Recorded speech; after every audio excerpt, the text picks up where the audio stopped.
joven planeta Tierra.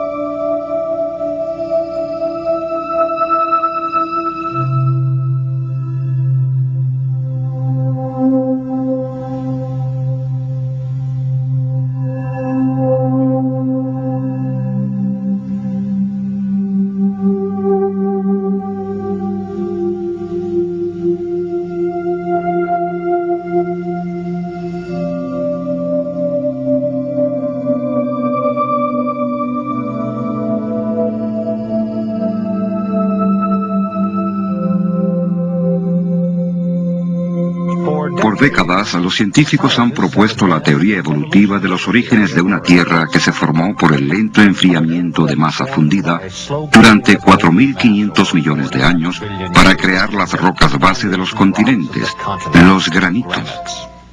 Sin embargo, ¿han considerado los científicos todas las evidencias en su teoría de una Tierra que evoluciona desde la antigüedad?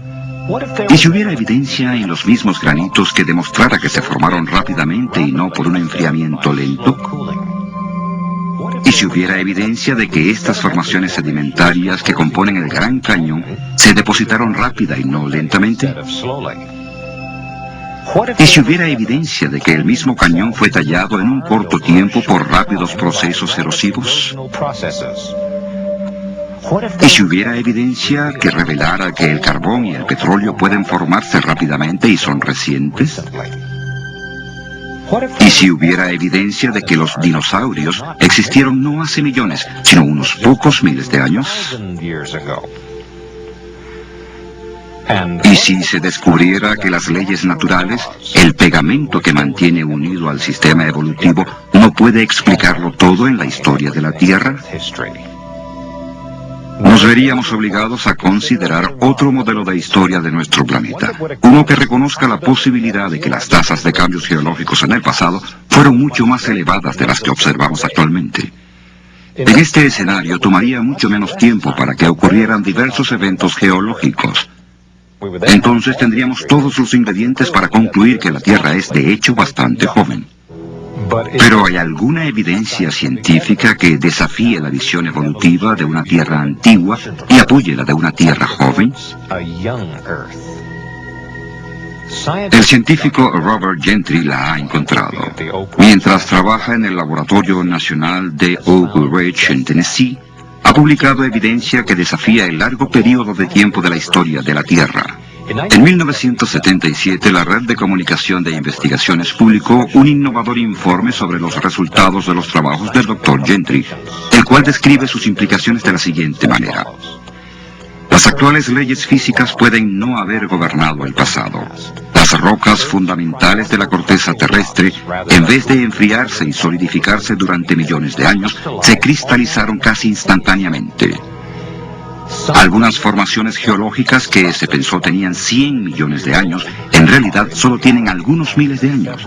Al apoyar estas proposiciones, y cualquier investigador nos lo dirá, toda la estructura histórica de las ciencias naturales se desvanecería y quedarían pocas certezas. Hasta la fecha, estas posibilidades y otras igualmente desafiantes han sido sugeridas en una extraordinaria serie de documentos publicados durante hace algunos años en las principales revistas científicas del mundo, Nature, Science y Annual Review of Nuclear Science, entre otras. Red de Comunicación de Investigaciones, Informe Importante, 1977. Parte de la investigación del Dr. Gentry a la que se hace referencia en esta cita pertenece a su trabajo con madera carbonizada en lo que se conoce como la Meseta de Colorado, una extensa región geográfica que abarca parte de Colorado, Utah, Arizona y Nuevo México. Por medio de un microscopio y un equipo de laboratorio más avanzado, analiza estas muestras de madera carbonizada para varios tipos de radioactividad. Sus resultados nos ayudan a entender cuánto le toma al carbón formarse, la edad del carbón y la edad de la Tierra misma. Mina de Cypress Plateau, Price, Utah.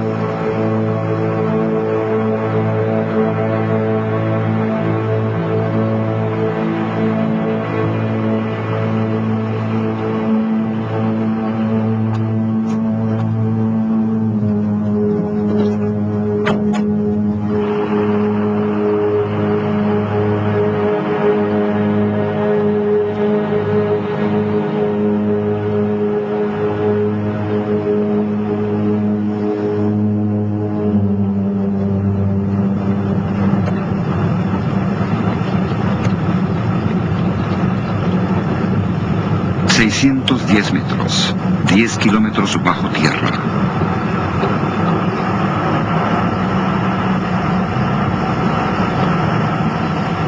Carbón, uno de los recursos energéticos más vastos de la Tierra.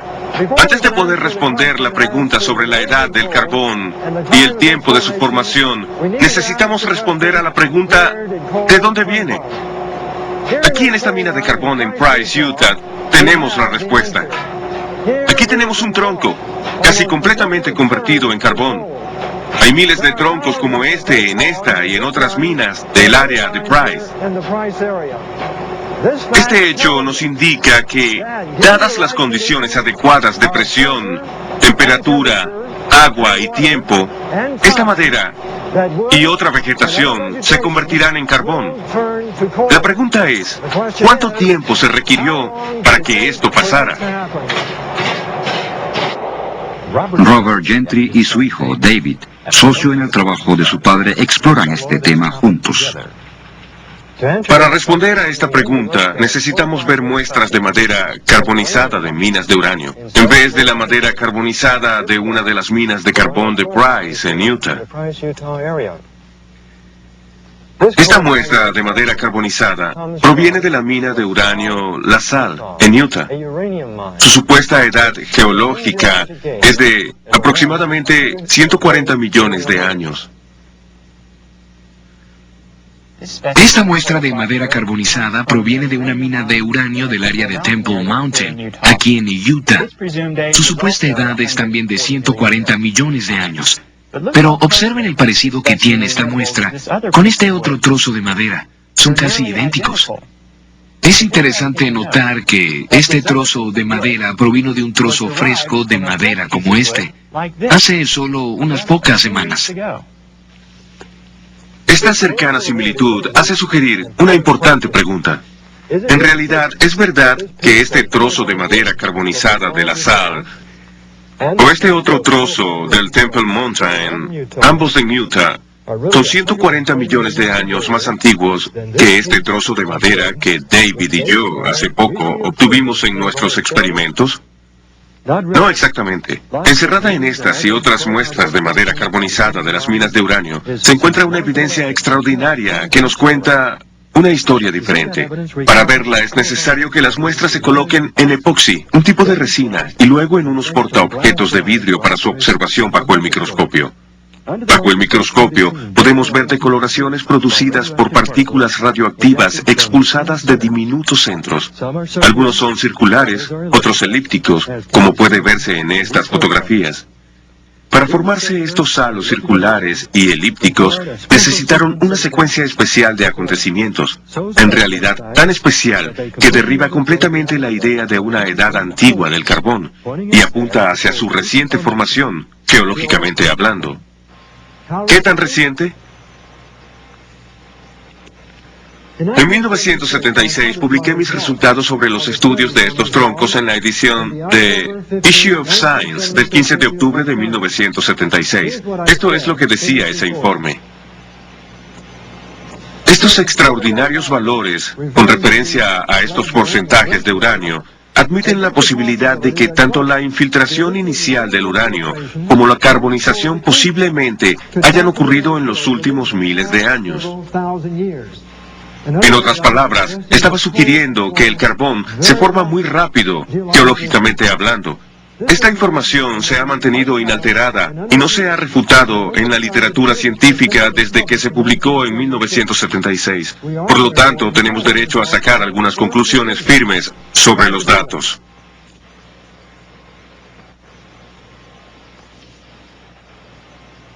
Los geólogos han supuesto que el Eoceno fue hace casi 60 millones de años, el Cretáceo hace 110 millones de años, el Jurásico hace 160 millones y el Triásico hace 225 millones.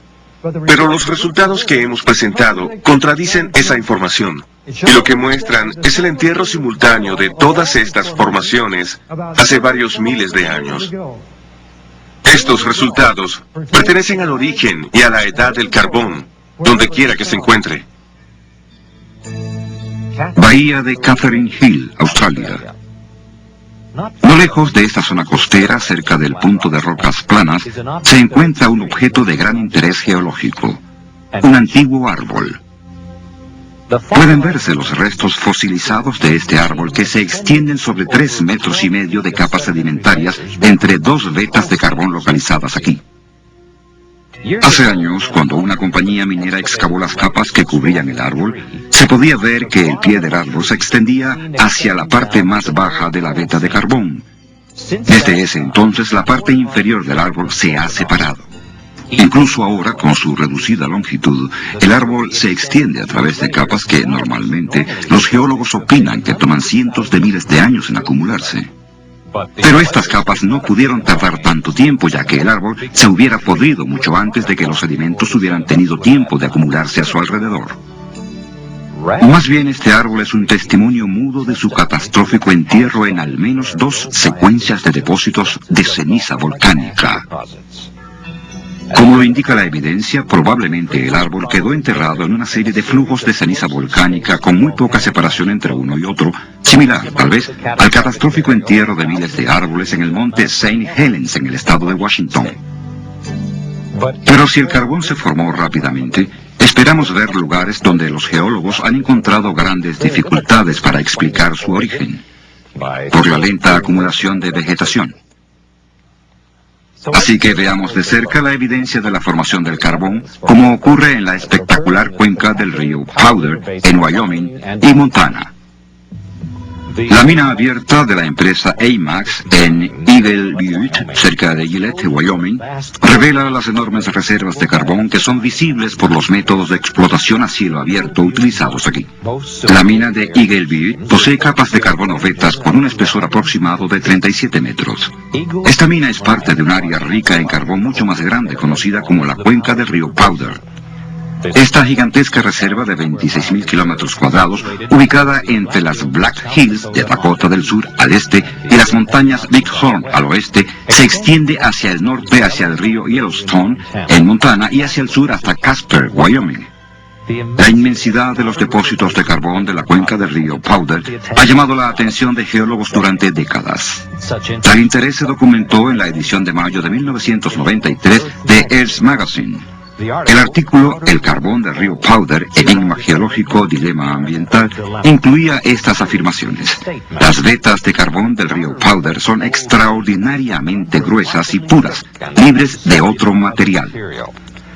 Por lo general, los sedimentos superfluos como la arcilla lavan un depósito antes de que las vetas de carbón puedan hacerse muy gruesas, pero el carbón del río Powder está contenido en inmensas franjas, algunas de más de 60 metros de espesor. Estas vetas se extienden por grandes distancias arriba y abajo de la cuenca. Tienen cientos de kilómetros de longitud y 80 kilómetros de ancho, dice James McClure, teólogo de la Universidad de Wyoming. No son pequeñas agrupaciones de 1 hectárea o 2, son algo inmenso. McClure, que estudió la cuenca por más de una década, dice que no hay otro lugar en el mundo que tenga tantas vetas de 15 metros o más de grosor.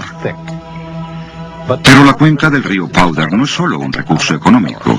Para los geólogos también es un intrigante enigma científico. Los geólogos han estudiado la cuenca por más de un siglo, principalmente para responder a una difícil pregunta. ¿Cómo las vetas llegaron a ser tan enormes? O, para ser más precisos, ¿por qué las vetas no se diluyeron por los aflujos de arcilla y otras impurezas antes de hacerse más densas? Como escribe McClure, ¿cómo permanecieron las cosas en la Tierra lo suficientemente constantes para que se generaran 60 metros de carbón? Sin embargo, el origen de cualquier tipo de carbón requiere una precisa secuencia de acontecimientos. Si no se pasa por todos ellos, no habrá carbón, explica McClure. Y tener vetas de más de 60 metros de ancho, bajas en impurezas y bajas en sulfuro, es un logro extraordinario. McClure agrega, sería como vendarnos los ojos, dar unas vueltas y atinar en el blanco de una diana 100 veces seguidas. Pero si el carbón no se formó lentamente, ¿hay alguna evidencia de laboratorio que demuestre que se puede formar rápidamente? En esta demostración, Robert y David Gentry comienzan a responder esa pregunta. Anteriormente, tomamos un trozo de madera como este, lo introdujimos en este tubo de acero, agregamos un poco de agua y lo sellamos.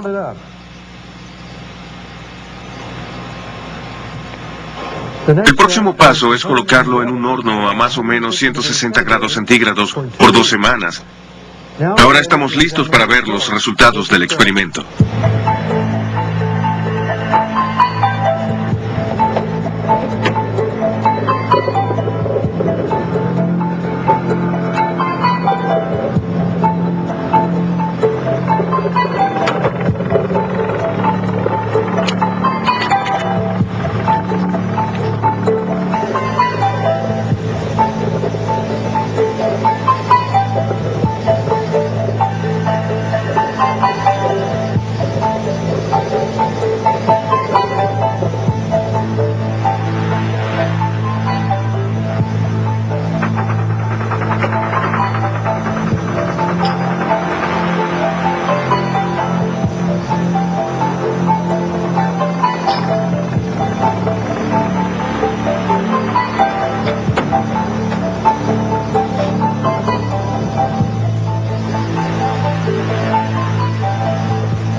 Como podemos observar, esta madera ahora es de color oscuro.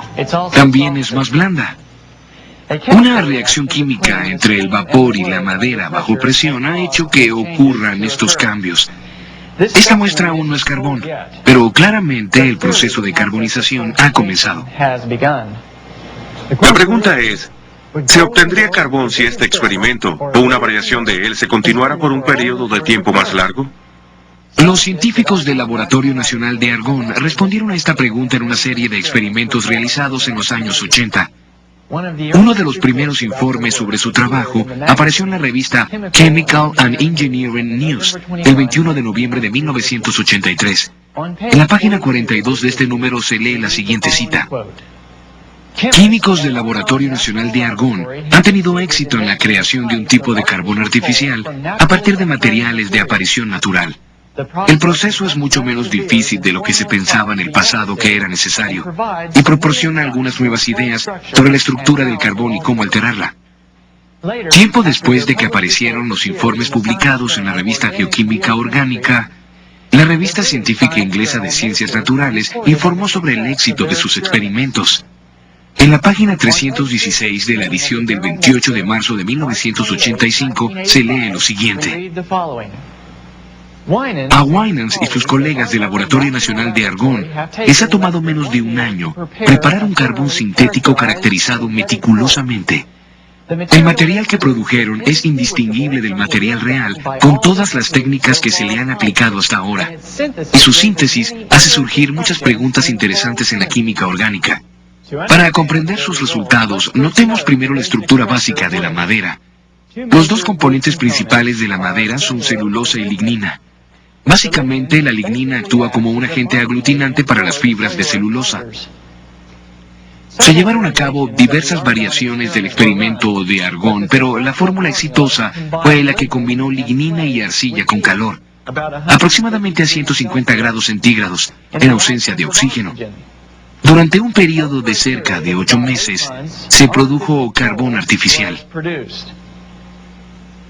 La rapidez con la que puede formarse el carbón cuando el vapor interactúa con la madera bajo presión nos lleva a preguntarnos, ¿Puede el vapor o el agua caliente producir también la rápida transformación de la materia orgánica en petróleo?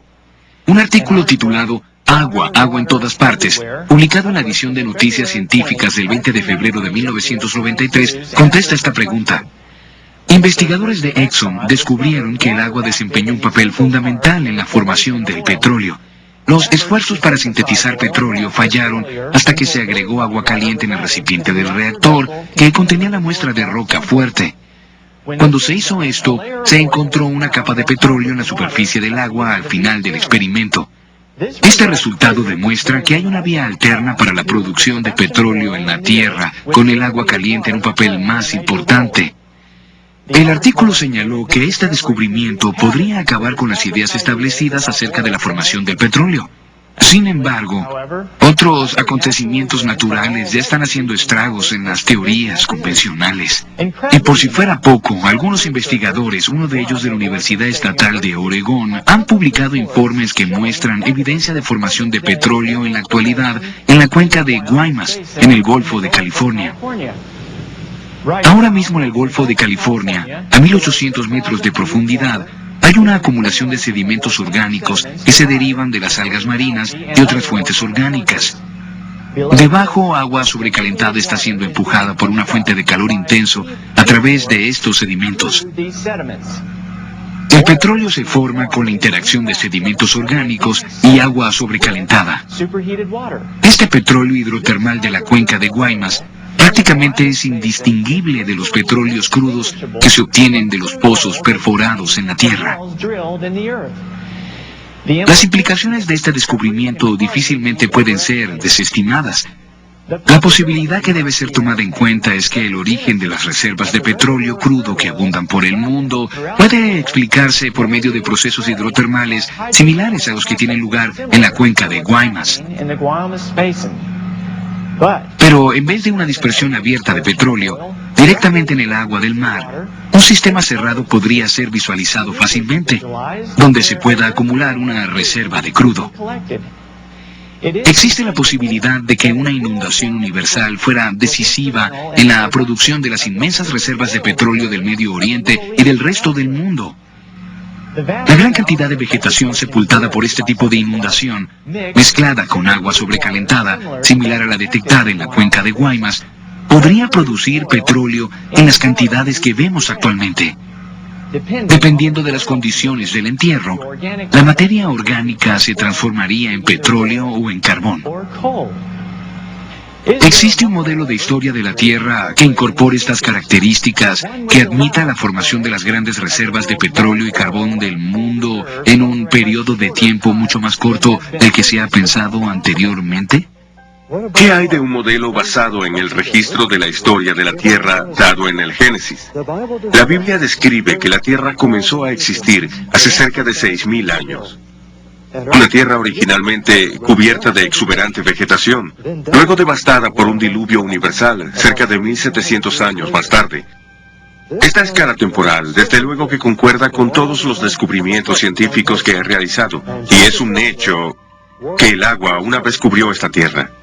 En 1927, Noel Odell descubrió fósiles marinos cerca de la misma cima del monte Everest, montañas que se elevan sobre el agua. Es como la Biblia describe el fin del diluvio universal. De acuerdo con esta descripción, las conchas marinas cerca de la cima del monte Everest nos sorprenden mucho. Y el carbón y el petróleo son el resultado de una rápida devastación y del entierro de exuberante vegetación causados por un diluvio universal. Si es así, ¿qué tal si una inundación universal hubiera causado este rápido enterramiento? La Biblia habla de las fuentes de una grieta grande y profunda, una fuerte referencia a erupciones volcánicas en las cuencas oceánicas antes de la inundación. Esto es significativo, porque recientemente investigadores oceánicos encontraron un área del lecho del Océano Pacífico con más de 1000 volcanes. El área es casi del tamaño del estado de Washington. Estudios adicionales del lecho marino bien pueden producir muchos más descubrimientos. La probabilidad de una extensa actividad volcánica durante el diluvio bíblico nos lleva a pensar en una de las erupciones volcánicas más famosas de los tiempos modernos. El 18 de mayo de 1980, un gigantesco deslizamiento de tierra en el monte St. Helens, Washington, vino acompañado por una explosión equivalente a 20 millones de toneladas de dinamita.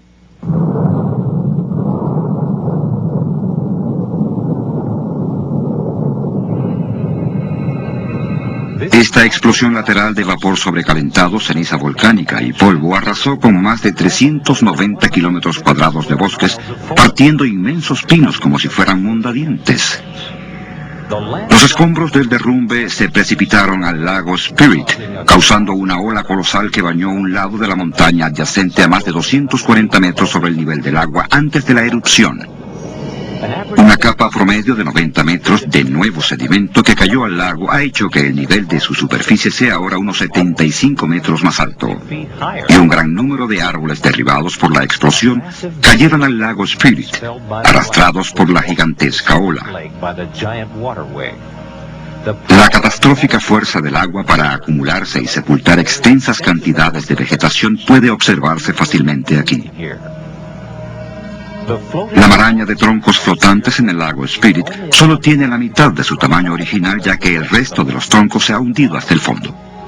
Si el monte St. Helens hubiera hecho erupción debajo del agua, inmensas olas, cientos de veces más grandes que la del lago Spirit, habrían causado que el material expulsado fuera llevado a zonas más vastas antes de asentarse. Si cientos de estos volcanes estaban activos, podemos comenzar a imaginarnos los destructivos efectos que un diluvio universal habría tenido en la topografía del planeta.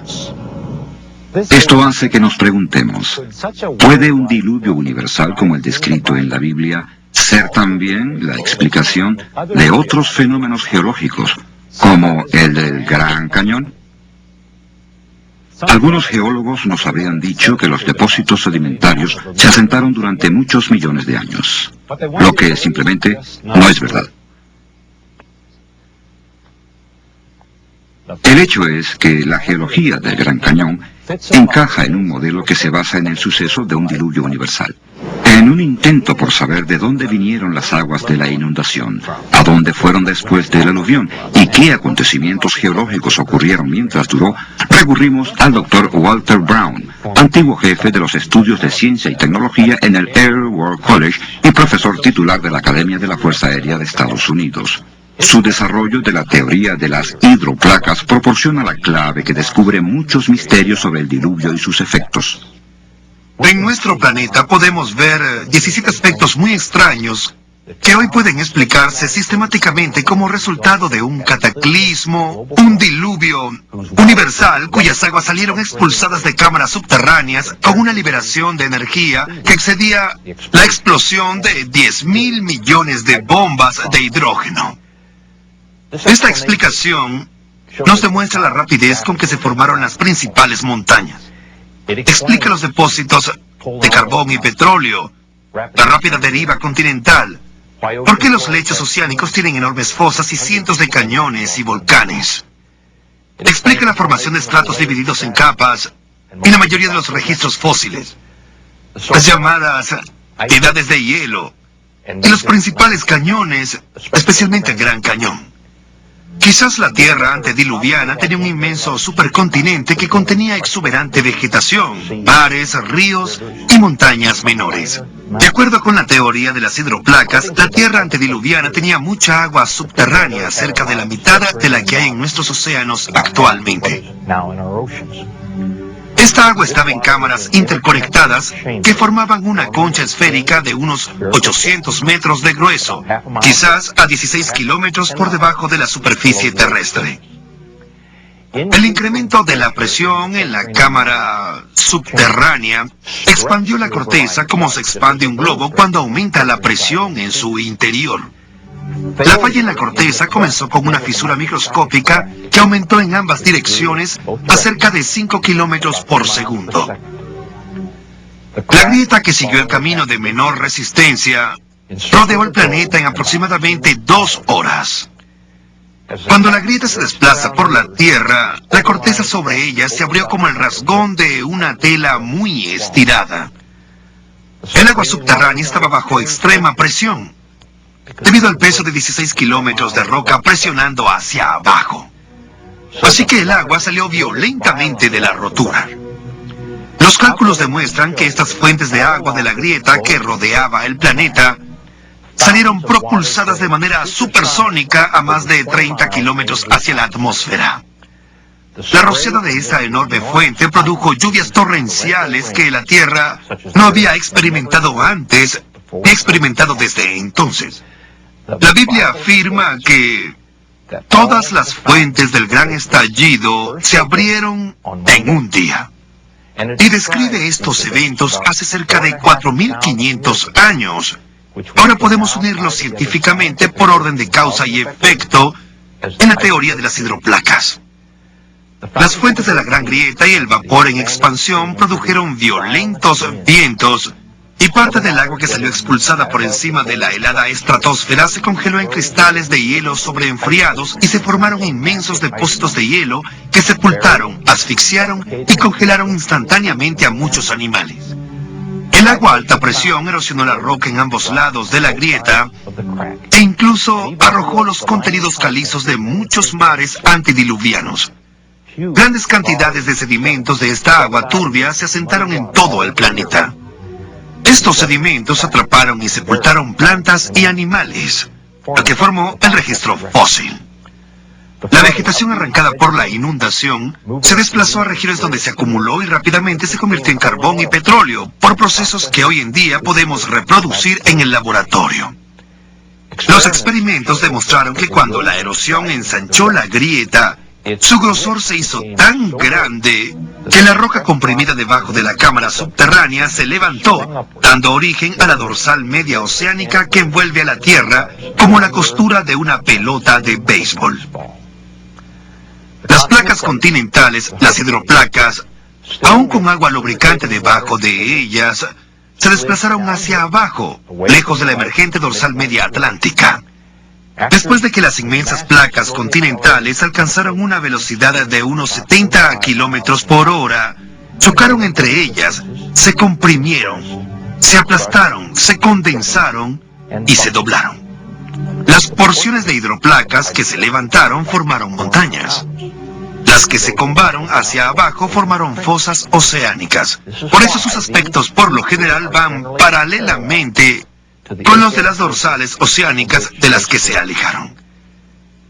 Las hidroplacas que se alejaban de las dorsales oceánicas abrieron cuencas oceánicas muy profundas, en las cuales se aislaron las aguas de inundación. Todas las cuencas continentales quedaron llenas de agua, lo que produjo muchos lagos postdiluvianos. Todo lago que se formó por la lluvia o por la desembocadura de agua en alturas mayores se derramó en el punto más bajo de su margen.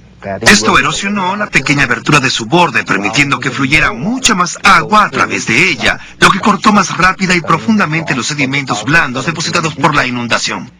Este proceso se aceleró hasta que toda el agua de los lagos se vertió a través de una profunda abertura, formando un cañón. El más grande de todos fue el Gran Cañón. El norte y el este del Gran Cañón era un enorme lago que he identificado y nombrado Gran Lago. El vertido liberó más agua que los 5 grandes lagos juntos.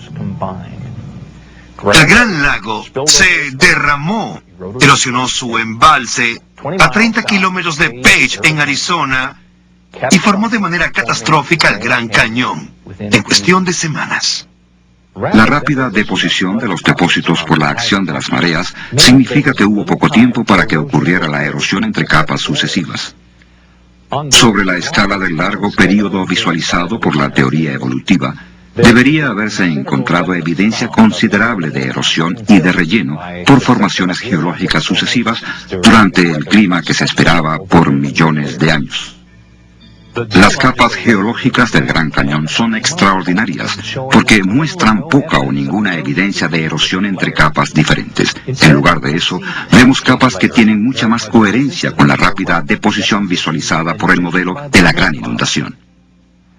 La erosión no ocurrió hasta que todas las capas se habían depositado. ¿Qué tan rápidamente pudo ser erosionado el cañón? Los sedimentos depositados más recientemente aún no estarían completamente endurecidos, lo que crea la posibilidad de que la erosión del cañón pueda haber tenido lugar con mucha más facilidad que si estuviera convertido en roca, como lo ha supuesto la teoría evolutiva.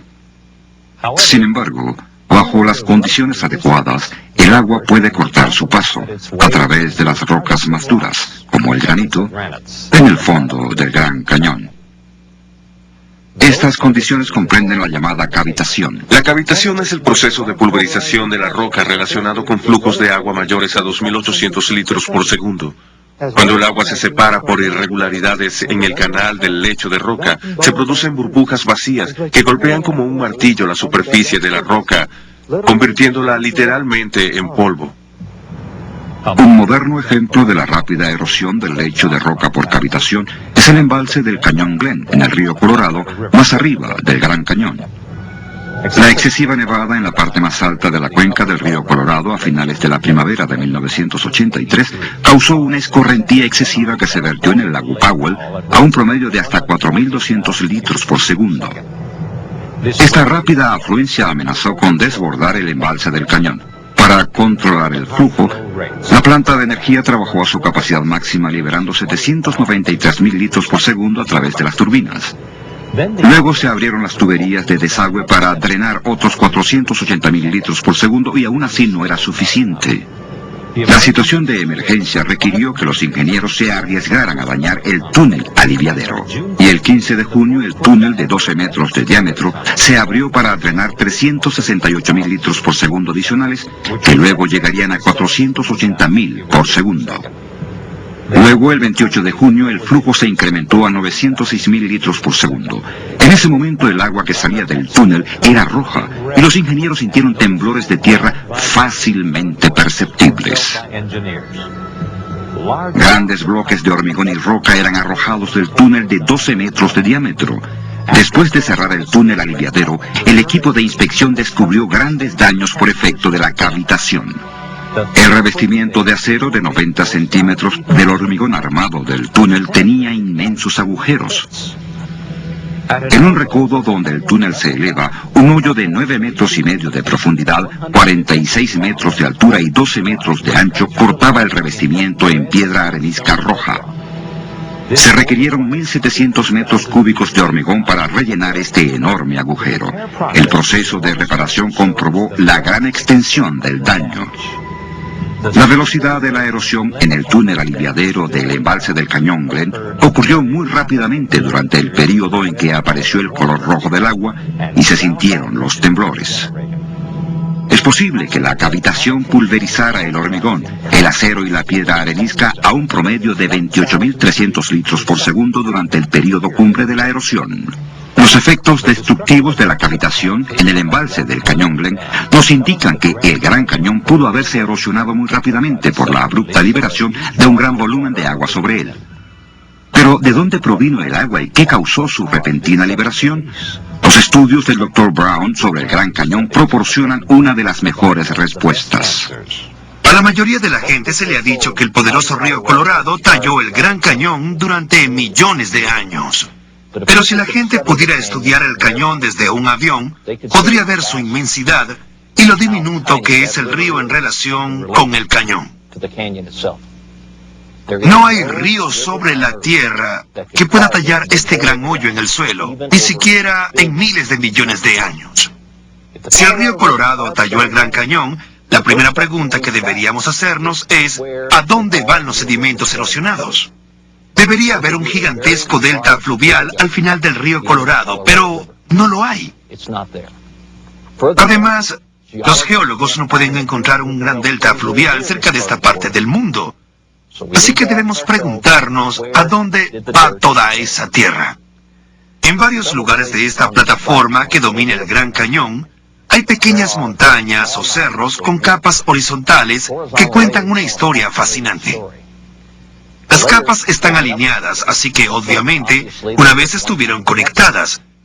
Algo debe haber pasado y removido varios miles de metros de gruesas capas de material más blando que una vez estuvo en donde estamos ahora. Necesitamos explicar no solo a dónde fue la Tierra que estaba dentro de este inmenso cañón de 322 kilómetros de largo, sino también a dónde fueron los miles de metros de tierra que una vez estuvieron aquí arriba y que se esparcieron por decenas de miles de kilómetros. Esta formación en particular, llamada Cerro Rojo, no solo sigue teniendo algunas de estas capas horizontales, también posee una clave en la cima. La capa superior es un flujo de lava. La lava solo fluye cuesta abajo, por lo tanto, en un momento, la tierra que rodea la cima de ese cerro debe haber sido más alta. De nuevo, nos preguntamos, ¿a dónde fue toda la tierra? Catastróficamente, el Gran Lago se desbordó y erosionó su embalse, formando el Gran Cañón hacia el sudeste en unas pocas semanas. Otro gran lago postdiluviano, reconocido por los geólogos, una vez estuvo cerca de aquí, el lago Hopi. Cuando el Gran Lago se desbordó catastróficamente, creo que erosionó el límite oeste del lago Hopi, haciendo que este también se desbordara. ¿A dónde fue toda la tierra? Fue esparcida rápidamente sobre el sur de Arizona y sobre parte de California y de Nevada. La evidencia que apoya el diluvio universal bíblico de hace unos 4.300 años ya está montada. Para el Gran Cañón, el diluvio explica cómo las capas sedimentarias rápidamente se depositaron cuando las aguas aumentaron y cómo fueron erosionadas rápidamente cuando las aguas se retiraron. También hemos visto a dónde fue toda la tierra, y hemos visto la evidencia del rápido entierro de la vegetación antediluviana para producir el carbón y el petróleo actuales. Ahora veremos evidencia fósil del rápido entierro de las formas de vida antediluvianas. De hecho, algunas de las evidencias más extraordinarias de la rápida deposición de los sedimentos de la inundación vienen de fósiles bien preservados encontrados en ciertas partes del planeta. Quizás la mayor evidencia fósil del rápido entierro de plantas y vida marina se encuentra en el suroeste de Wyoming, en el Monumento Nacional Fossil Butte. Durante los últimos 100 años, científicos y coleccionistas han recolectado miles de fósiles casi perfectamente preservados de sitios dentro del monumento, en especial aquí en el Cerro Fossil Butte. Es una colección increíblemente variada de tortugas fósiles, rondas de palma, cocodrilos, hojas, insectos, ramas con frutos secos que permanecen intactos. Incluso hay rayas fósiles cuyos esqueletos de cartílago son conocidos por desintegrarse rápidamente y que demuestran que en realidad ese entierro de todas las formas vivientes fue bastante rápido. Pero esto no es todo. Quizás la evidencia más espectacular del entierro rápido de todos los fósiles dentro del monumento son los miles de millones de más de 20 especies de peces. Esta losa de roca en el centro de visitantes del monumento, que mide 2,5 metros por 1,5, muestra vivamente solo unos cuantos de ese número. Sorprendentemente, muchos de los peces conservan no solo el esqueleto entero, sino también los dientes, delicadas escamas y hasta la piel. El inmenso número de peces fósiles en Fossil Butte les ha dejado a los geólogos evolucionistas un gran misterio sin resolver. En 2 secciones tituladas Condiciones ideales para la creación de fósiles y Misterios sin resolver del folleto del Parque Nacional Fossil Butte, se revelan las contradicciones que resultan cuando se utiliza un período terrestre antiguo para explicar el rápido entierro. Por un lado, especulan sobre la existencia de un lago en el que muchos animales y plantas probablemente murieron de manera natural. Por el otro, la evidencia obliga a concluir que en varias ocasiones inmensas cantidades de peces murieron súbitamente. Luego, el folleto iguala esas varias ocasiones con el rápido entierro por precipitación de carbonato de calcio, el mineral fundamental que contiene fósiles año tras año por cientos de miles de años. Realmente este es un escenario increíble.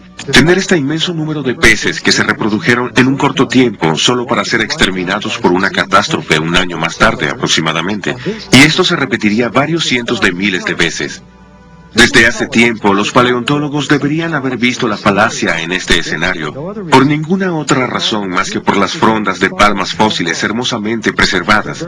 Así de simple, las palmeras no crecen en el agua y las brisas suaves no arrancan sus frondas. Solo una catástrofe de enormes proporciones puede explicar los fósiles perfectamente preservados en Fossil Butte. Las rocas en las que están son principalmente de carbonato de calcio, como muchas en el Gran Cañón. Todas tienen una fuente común, la interacción de gases volcánicos con cal arrojados desde las cuencas de los mares antediluvianos.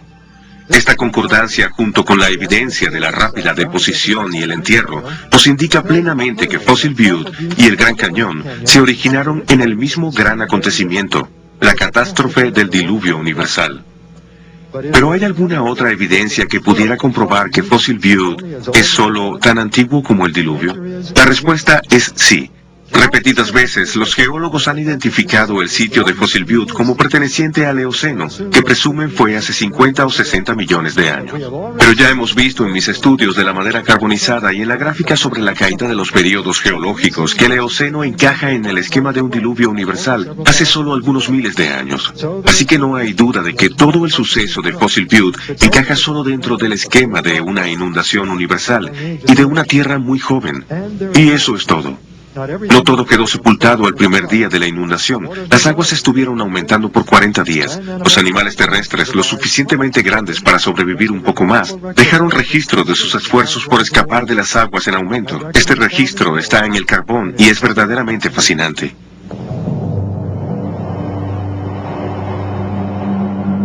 De vuelta a la mina de Cypress Plateau.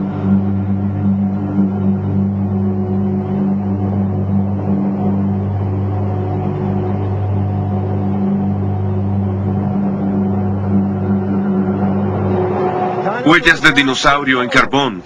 Asombroso y extraordinario. ¿Cómo llegaron aquí?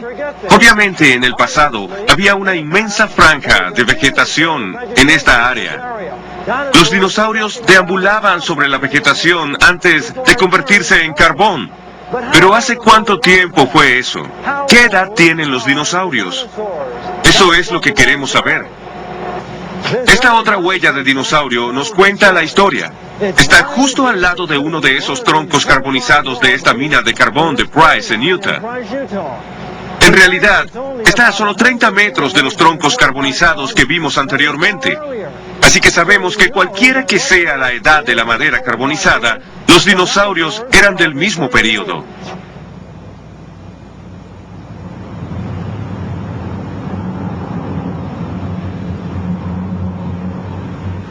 En la mina de carbón vimos dos huellas de dinosaurio. ¿Eran las únicas dos huellas de dinosaurio en las minas de carbón del este de Utah? No exactamente.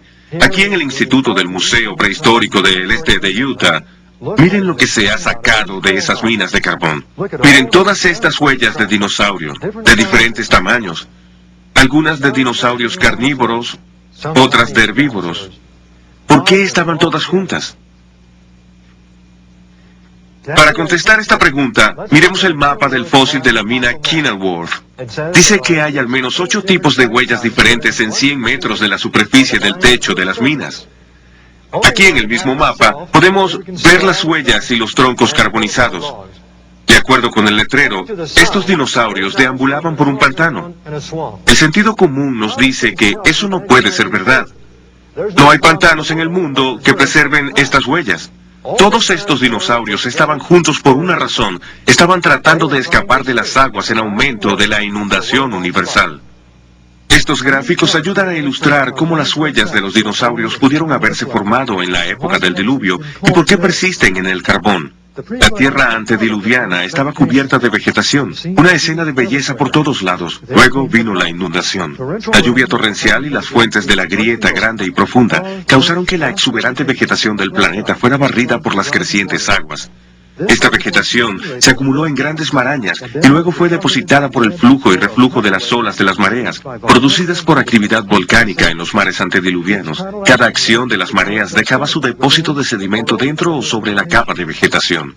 Los dinosaurios, por ser bastante pesados, pudieron sobrevivir a muchas de las primeras acciones de las mareas cuando buscaban escapar de las aguas de la inundación. Cuando el agua de las mareas retrocedía brevemente, los dinosaurios continuaban su búsqueda de suelo más elevado, dejando sus huellas en los sedimentos que acababan de ser depositados. En ocasiones, su gran peso hacía que sus huellas penetraran la capa sedimentaria dentro de la maraña de vegetación. Desde entonces, esa maraña de vegetación se ha convertido en carbón, y donde quiera que los dinosaurios dejaron sus huellas originales, seguiremos encontrando registros indelebles de sus huellas en el carbón.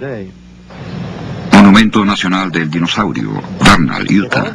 Si todos estos dinosaurios fueron congregados y barridos por las aguas, también esperaríamos que estuvieran sepultados juntos.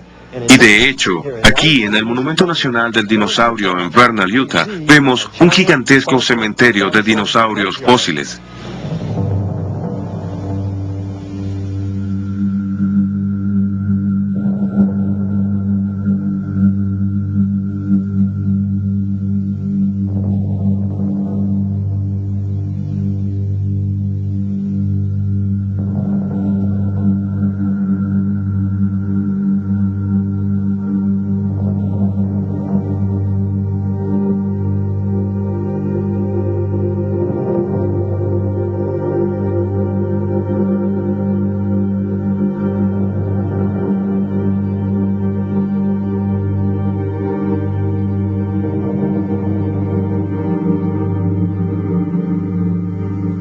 Ha llegado el momento de sacar algunas conclusiones sobre la edad de los dinosaurios y la edad del pez fósil encontrado en el Monumento Nacional de Fossil Butte.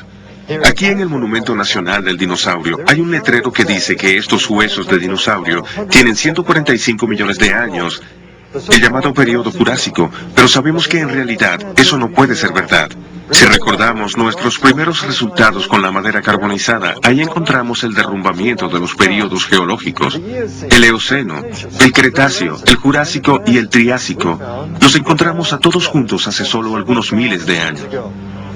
El pez fósil y el Eoceno, los dinosaurios en el Cretáceo, el Jurásico y el Triásico, todos colapsaron hace solo varios miles de años, sepultados en el mismo período del diluvio universal. En este punto, muchos pueden preguntarse cómo esta sorprendente conclusión puede reconciliarse con la visión evolutiva de la historia de la Tierra. Pueden preguntarse, ¿no sabemos por datación radiométrica que las rocas subterráneas del planeta, los granitos, se formaron repetidas veces en diferentes períodos y lugares durante miles de millones de años de periodo evolutivo? ¿Y no sabemos por medio de estos mismos métodos que los fósiles en las rocas sedimentarias tienen cientos de millones de años de edad? La respuesta es un cortante no para ambas interrogantes. Ni los granitos ni los fósiles tienen estampada su edad cuando son recogidos. Las antiguas edades radiométricas que los científicos han aceptado por tanto tiempo nunca han sido hechos científicos. La información científica objetiva se deriva de los experimentos en el laboratorio. En realidad, la datación radiométrica es solo un cálculo aritmético. Consiste en una medición de laboratorio, la cantidad de plomo dividida entre la cantidad de uranio. Ambas cantidades son averiguadas en el laboratorio. La otra variable supuestamente es una constante. Se adopta una tasa de descomposición constante. Entonces, la edad es calculada como un producto de esa proporción de periodos constantes. Solo la proporción se mide en el laboratorio. Si esta constante aquí en realidad no es una constante sino una variable, entonces la edad es un absurdo. Y las edades radiométricas son demasiada ficción radiométrica. La evolución supone que los granitos se formaron por enfriamiento lento durante miles de millones de años. El tiempo del enfriamiento, o presunta era, se obtiene con la medición de los actuales productos de descomposición radioactiva del granito, suponiendo que se acumularon solo por una lenta descomposición radioactiva constante. Ya que la evolución compara el período radioactivo con el período de enfriamiento, ninguna evidencia que demuestre que los granitos se formaron rápidamente muestra en esencia su creación simultánea. Por lo tanto, la premisa de la descomposición radioactiva constante y la inferencia de un gran periodo son inválidas. Y de hecho, hay evidencia científica para su creación simultánea. Dentro de los granitos se encuentran grabadas hermosas microesferas de color, producidas por la descomposición de cierto elemento radioactivo conocido por tener una existencia fugaz. Por medio de una simple analogía, las burbujas de Alka-Seltzer se pueden obtener solo por congelación rápida. Del mismo modo, el registro microscópico de la descomposición radioactiva fugaz de los granitos está ahí, solo porque estas rocas se crearon instantáneamente en forma sólida. Si estas rocas se hubieran formado por enfriamiento lento, como los evolucionistas afirman, los rastros de radioactividad deberían haber desaparecido sin dejar ningún registro visible. Este registro de creación instantánea se encuentra en los granitos de todo el mundo. Por otra parte, su existencia en granitos de edades radiométricas tremendamente diferentes demuestra que fueron creados en el mismo momento. Esto derrumba toda la base de los períodos geológicos. Los cientos de millones de años de enfriamiento que los geólogos han pensado necesarios para formar el monolito gigante, el Capitán, se reducen a solo unos cuantos minutos. ¿Cómo esta evidencia afecta a la edad de la Tierra? Significativamente, el peso de la evidencia científica nos ha conducido a la caída del período evolutivo. Hay una escala de tiempo de creación de un planeta joven.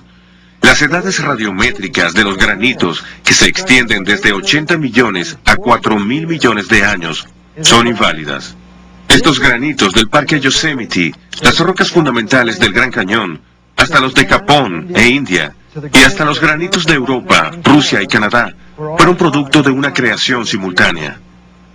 No hemos comprobado que la Tierra tiene 6.000 años de edad, pero hemos encontrado evidencia que corresponde con esa edad del planeta. Y hemos demostrado que una edad de miles de millones de años es científicamente incorrecta. Hemos captado solo un breve vistazo de varias líneas de evidencia científica que señalan la verdad y exactitud de un registro bíblico sobre la creación reciente del planeta y el gran diluvio. A pesar de lo breve que ha sido nuestra visión, la conclusión ha resultado cierta. Los rastros radioactivos de la madera carbonizada reducen la escala de tiempo geológica de una vida en la Tierra de cientos de millones de años a solo miles. El suceso de un diluvio universal explica la rápida acumulación de vegetación responsable de las inmensas reservas de carbón y petróleo de la Tierra. La poca edad del carbón y su rápida formación en el laboratorio, así como el petróleo que actualmente se forma en la cuenca de Guaymas, en California, entran solo en una edad temprana del planeta, no en una antigua. Los dinosaurios, sus fósiles sepultados en inmensas fosas comunes y sus huellas en el carbón son un recuerdo mudo de los intentos inútiles de estas criaturas por escapar de las crecientes aguas del diluvio universal. El exceso de helio en los granitos profundos proporciona evidencia concreta de que las rocas de la corteza terrestre son jóvenes. Por consiguiente, rebate todo el concepto de una Tierra que evoluciona desde una época antigua. Y finalmente, las huellas digitales de la creación también encontradas en los granitos, las mismas rocas que la Biblia considera rocas bases del planeta, confirman que todas fueron producto de la misma creación. Este hecho invalida la suposición evolutiva, base de una descomposición radioactiva uniforme, y destruye toda la estructura de los períodos evolutivos. Por lo tanto, debemos concluir que la evolución de 4.500 millones de años del planeta no es más que ciencia ficción. Claramente, el sistema de creencias que corresponde con los hechos científicos que presentamos es el registro de la creación dado en el Génesis y repetido por Moisés en el Éxodo 20:11. En 6 días el Señor hizo el cielo y la tierra, el mar y todo cuanto hay en ellos, y descansó el 7º día.